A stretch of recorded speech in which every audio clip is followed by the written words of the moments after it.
नमस्कार, मैं हूं शिवम। आप सभी का बहुत स्वागत है मेरे खास कार्यक्रम पीपल वर्सेस पॉलिटिक्स में। जब सरकार वालों के मुंह से आप सुनते हैं भ्रष्टाचार दीमक है और इसका खात्मा करेंगे, तो आप क्या सोचते होंगे? ये आप कमेंट करके मुझे बताएं। आज मैं आपको इन सरकार वालों की वो हकीकत बताने वाला हूं जिससे ये साबित होता है ये दोमुही बात करते हैं। कार्यक्रम में आज एक ऐसे घोटाले की बात करेंगे हम जो देश के इतिहास का सबसे बड़ा घोटाला है, सबसे बड़ा परीक्षा भर्ती घोटाला है। एक ऐसा घोटाला है जिसमें लेन देन की जो अनुमानित राशि है वो 3 अरब डॉलर के आसपास आंकी जाती है।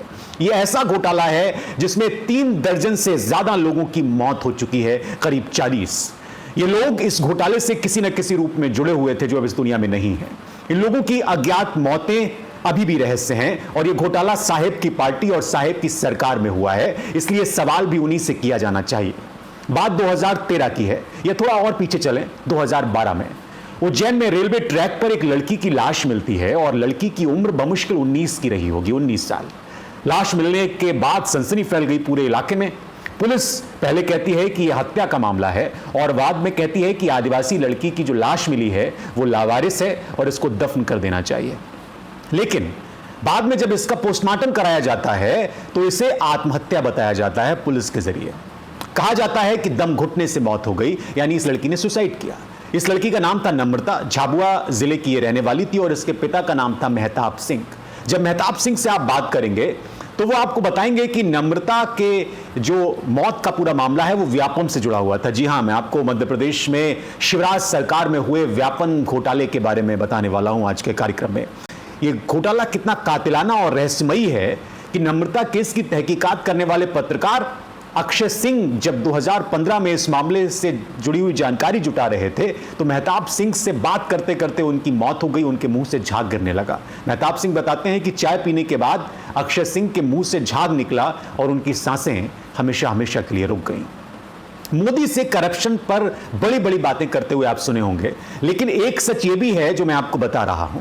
व्यावसायिक परीक्षा मंडल यानी व्यापम घोटाले से जुड़े तकरीबन 40 से ज्यादा लोगों की संदिग्ध हालत में अभी तक मौत हो चुकी है। स्थानीय पत्रकार ये कहते हैं कि इन मौतों का घोटालों से कनेक्शन है, लेकिन राज्य सरकार इससे इनकार करती रही है और कहती रही है कि ये स्वाभाविक मौतें हैं। एक प्रतिष्ठित पत्रिका है इकोनॉमिस्ट, उसने इस परीक्षा घोटाले पर अपनी एक रिपोर्ट पेश की और उसको dial M for Madhya Pradesh शीर्षक दिया और यह कहा गया कि इसमें जो लेन देन की कुल अनुमानित राशि है वो करीब करीब 240 अरब रुपए है, यानी ये घोटाला घोटालों का बाप है। और मोदी जी कहते हैं कि सब चंगासी।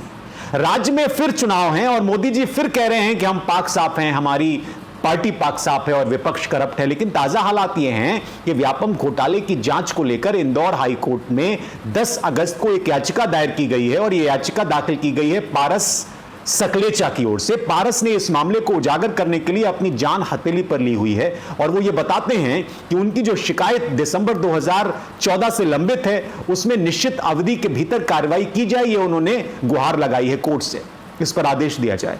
इस शिकायत में उन्होंने क्या कहा है वो भी मैं आपको बता दूं। पारस वैसे तो रतलाम से पूर्व निर्दलीय विधायक हैं।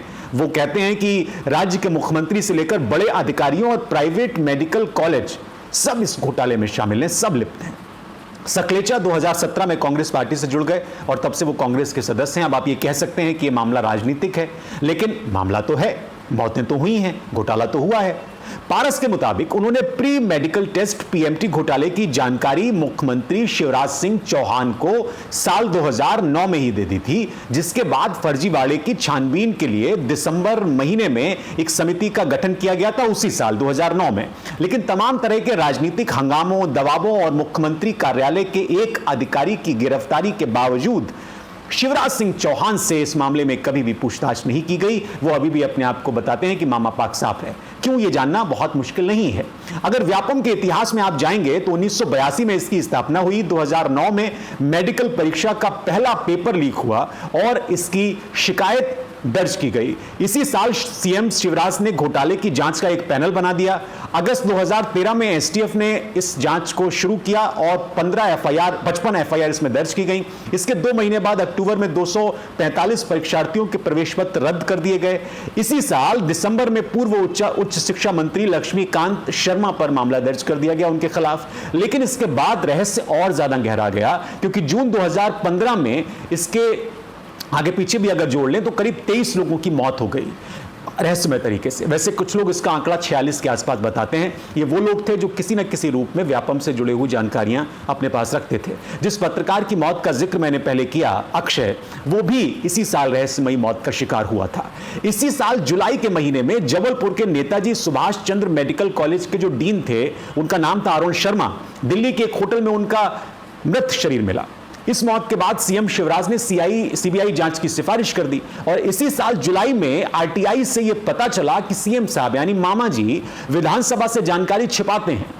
इसी महीने सीबीआई ने करीब 150 लोगों को आपराधिक साजिश और दूसरे गंभीर मामलों में आरोपी बनाया सीबीआई ने। और इसके बाद अगस्त 2015 में सीबीआई ने 1200 से ज्यादा लोगों के खिलाफ घोटाले में शामिल होने के चक्कर में 7 मामले दर्ज करवाए। लेकिन मामला और ज्यादा उलझ गया तो सुप्रीम कोर्ट ने सितंबर में सीबीआई से यह कहा कि सभी मामले आप अपने हाथ में लीजिए, सभी की जांच आप करिए।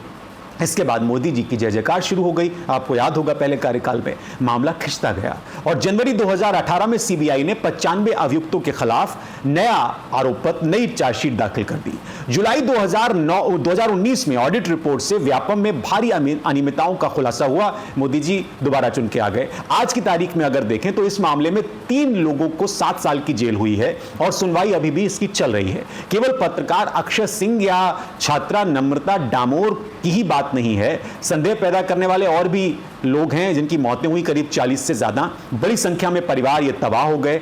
मोदी जी करप्शन की बात करते हैं। इस घोटाले में बिचौलियों, राजनेताओं और अफसरों के नेटवर्क ने 20 से 22 साल के नौजवानों को पैसों के बदले पीएमटी यानी प्री मेडिकल टेस्ट, इंजीनियरिंग वगैरह की प्रवेश परीक्षाएं धोखाधड़ी से पास करवाकर दाखिले का सपना बेचा था।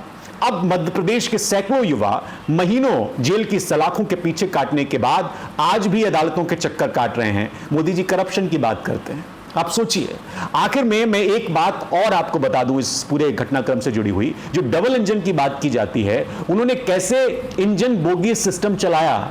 सरकारी संस्था व्यापम सूबे के तकनीकी कॉलेजों में एंट्रेंस एग्जाम की परीक्षा करवाने के लिए जिम्मेदार है और उसके ऊपर सरकारी नौकरियों में भर्तियों के लिए इम्तिहान कराने की जिम्मेदारी होती है, यह आप जानते हैं। लेकिन बिहार के चारा घोटाले से भी बड़ा घोटाला बताया जाने वाला ये व्यापम स्कैम जो है, इसमें पुलिस ये कहती है कि मेडिकल इंजीनियरिंग वगैरह की प्रवेश परीक्षाओं में कैंडिडेट की बजाय दूसरों से लिखवाए जाने वाले जो एग्जाम थे, एग्जाम शीट्स इम्तिहान का वक्त खत्म होने के बाद भरी जाती थी और इसको पूरी प्रक्रिया को कहते थे इंजन बोगी सिस्टम।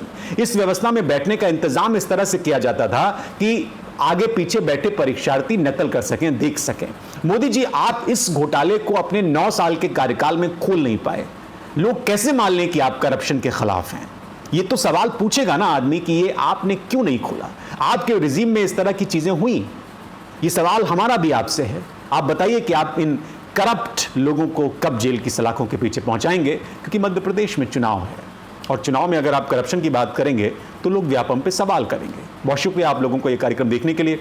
आप भी बताइए कि आप इस घोटाले के बारे में क्या सोचते हैं।